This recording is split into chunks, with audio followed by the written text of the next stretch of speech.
Hey guys, very good morning. Today we have started new chapter, John chapter 6 verse 1 to 21. Before starting our Bible study, we have to read these verses from 1 to 21 thoroughly, twice or thrice, for effective understanding. And now we are going to see subtopics like Jesus traveled to the other side of the Sea of Galilee. He feeds the 5,000. Jesus tested Philip. Andrew tells Jesus about the boy with the little bit of food. Jesus ordered the people to sit. He fed everyone until they were full. There were 12 baskets of leftovers. The people reached an emotional high and wanted to crown Jesus as king. Jesus walks on water. They were crossing without Jesus. They encountered a strong storm. They see Jesus walking on water. He gives them words of comfort. They miraculously arrive at their destination. These are the points in our John chapter 6 verse 1 to 21 passage.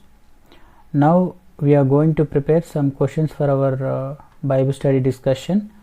John chapter 6 verse 1 to 21. For the first question, we can prepare, why were the people following Jesus? The second question, what does this show about them? The third question, why did Jesus want to feed the people? Why not just let them prepare their own food? The third one, how can those of us doing ministry follow these principles? What is the point of Jesus telling Philip or anyone? And didn't Jesus already know how Philip would respond? Next question we can prepare, why would Andrew tell Jesus about the 5 bread and 2 fish when he knew that was so little? And in giving his bread to them, what qualities did show? What can we learn from his involvement and from Christ used him? The next question we can prepare, what is the significance that the people ate as much as they wanted? And next question we can prepare, since Jesus could just create more food at any time, why did they need to pick up and save the leftovers? And is there any significance that there were 12 baskets left? If so, what can we learn from this? And next question we can prepare, why did people think Jesus was the prophet? What is the problem with this? And why should we be careful to believe just because of science or emotional high events? And why didn't Jesus let them make him king? Why did the people want to make Jesus king? Are signs bad? Why were they frightened when they saw Jesus? What miracle occurred in verse 21? And what do these miracles show us about Jesus' character? The last and final question we can prepare, what do the people's responses to these miracles show about their character? Related to this passage, we can see different statements from different chapters. Many were coming to healed by Jesus. Many believed because Jesus performed many signs. 2 of 5 specific places I saw where Jesus goes out by himself to pray and spend time with God when you look at Matthew chapter. And the same story in Mark chapter 6. Jesus had compassion on the crowds. He took bread, blessed it and ate. It was a regular practice to thank God for the food. Nothing is to be rejected if it is received with gratitude. One of the prophecies in the Magnificat is that Jesus would fill the hungry with good things. And one scatters and increase even more. Another withholds still doesn't have enough. God provides abundantly for us, even more than we need. He is not stingy. The prophet and the Messiah were pretty much synonyms. And everything is laid bare to Jesus' eyes. Now we are going to discuss verse by verse. Verse 1 to 3 now we are discussing. Jesus travels to the other side of the Sea of Galilee. And verse 1, Tiberias, named after the Roman emperor, was a small city on the western shore of the Sea of Galilee. It was founded by Herod Antipas. He combined the idols of Rome, the arts of Greece, etc. there. In this time of Jesus, it was Athens and a relatively small and unimportant city. It didn't become important until after the fall of Jerusalem. The 3 other gospel accounts call that sea the Sea of Galilee. However, John wrote this gospel after the fall of Jerusalem, At this time, Tiberias had become an important city, and therefore its name had been given to the sea. Verse 2. Many people were following Jesus everywhere he went. Why? They didn't follow Jesus primarily for the lesson he was teaching or to be spiritually fed. They didn't follow him primarily because they had a good relationship with him or wanted to be near him. Primarily they were following him for the things they could do and they could out of it, namely being healed of their diseases, or at least seeing a show of other people being healed. Most were shallow and concerned with temporal things. Nothing has changed since that time. Still, many people who profess to believe attend studies and go to church for the entertainment factor. Others attend because it makes them feel good. Others attend because they think God will do good things for them. These people were following Jesus, which was good, but they were following him for the wrong reasons. Verse 3. Even though there were lots of people following Jesus around, he always made time to spend teaching his disciples. This was the major part of his ministry, training up these men who would take the gospel to the world, and he was not going to be distracted from it to spend all his time doing more popular healings. Healings were good and there was nothing at all the matter with them. They served their purpose, but if that was all that Jesus did, a more important aspect would have been left out. A lot of churches seem focused on drawing lots of followers. To do this, they put on spectacular shows, play drums, or have exciting things to do. There is probably a place for these things. We need to reach out to new people, but it is easy to caught up in this to such an extent that there is a little time left for the most important ministry of simply teaching the word.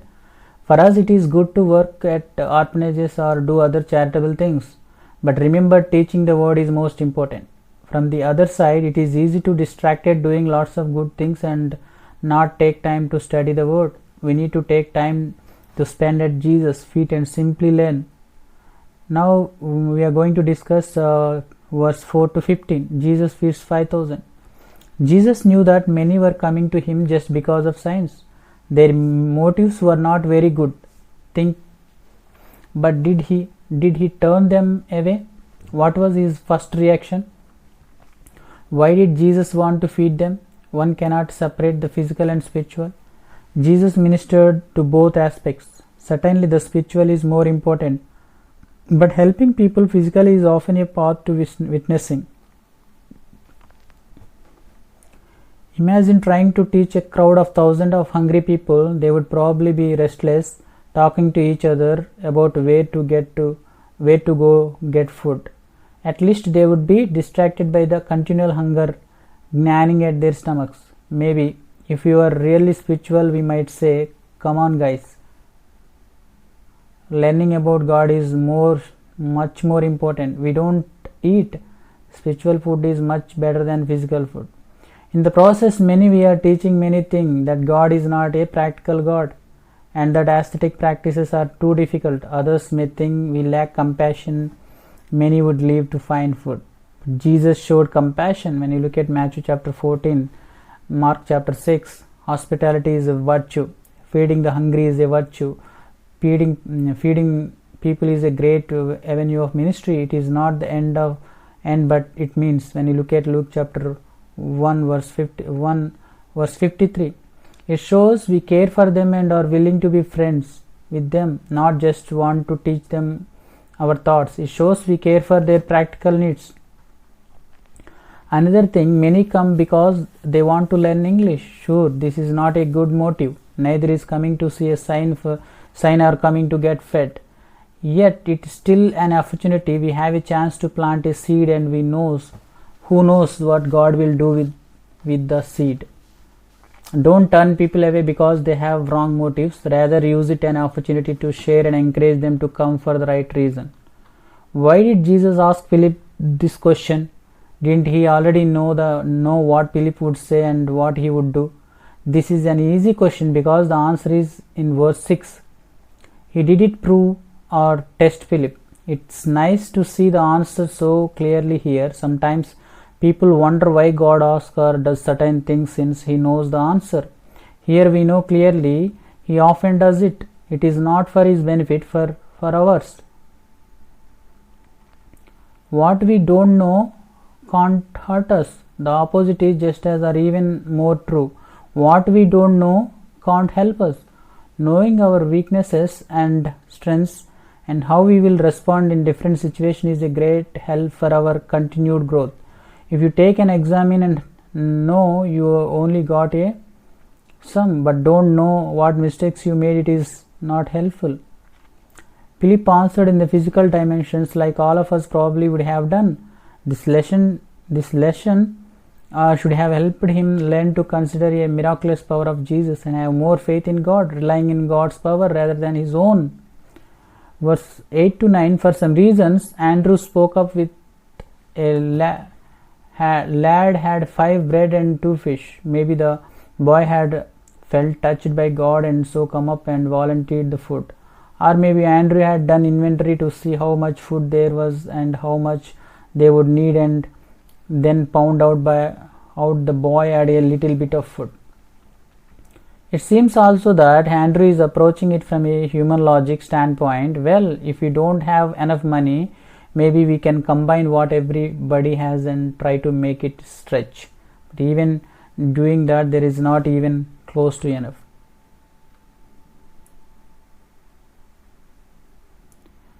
The lad was just one small boy out of a crowd of thousands.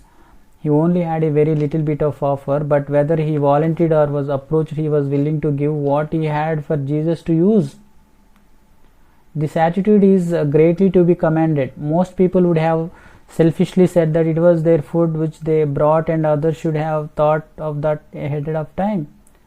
This boy had an unselfish attitude. Others would have thought, who am I among so many? What can I do when need is so great and I am so small? But this is not excuse. God is great and can use even weak creatures like us to accomplish great things. Look how God used the lad.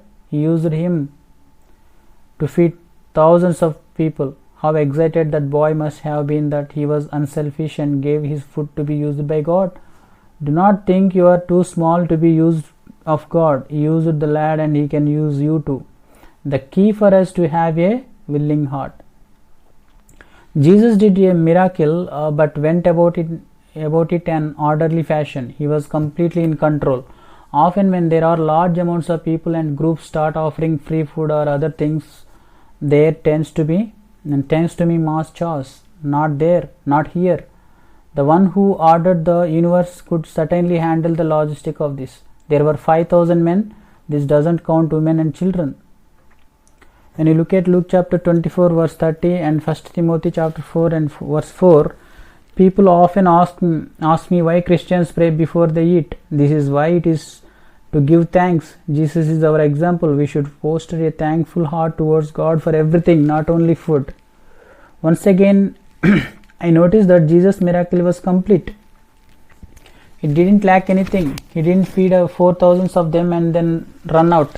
Sometimes a woman is complimented because she can stretch the food to feed a lot of people.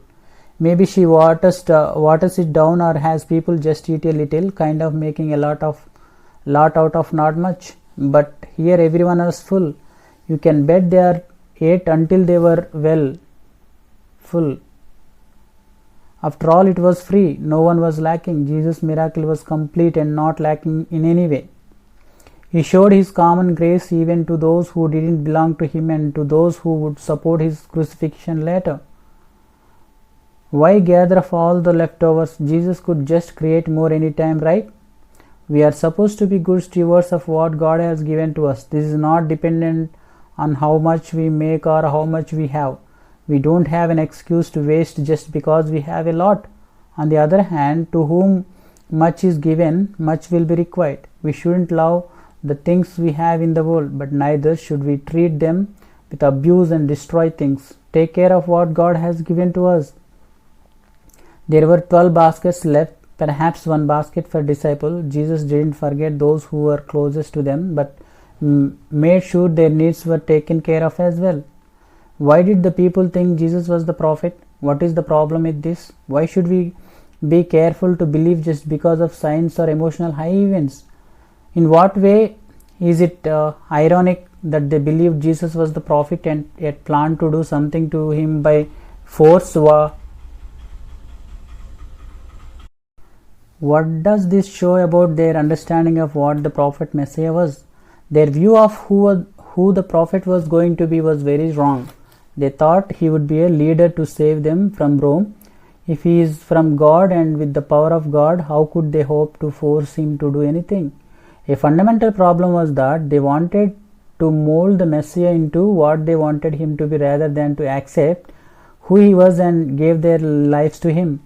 Jesus was not going to have any of that. He had no interest in any earthly kingdom. He knew that they would respond like this, the wrong way, yet still fed them. We can expect people will respond the wrong way and still do what is right.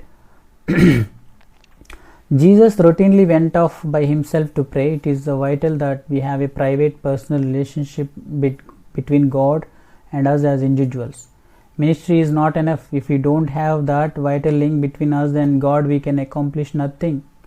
While Jesus was presumably praying by himself, the disciples started on their journey. A storm had begun to come up, and when they were pathway across the sea, they saw a figure walking across the top of the water. They were scared to death, as most of us would be. When Jesus saw them, he calmed them down and told them it was him. Once again, Jesus showed his power over this world by defying gravity. Also, when he got in the boat, it immediately arrived at their destination. Jesus doesn't even need the transport beams like on Star Trek. Really, it is amazing that Jesus did so many shocking and incredible miracles. We almost start to take them for granted and expect to read them. But imagine for a minute that you were there and could see and experience those miracles taking place.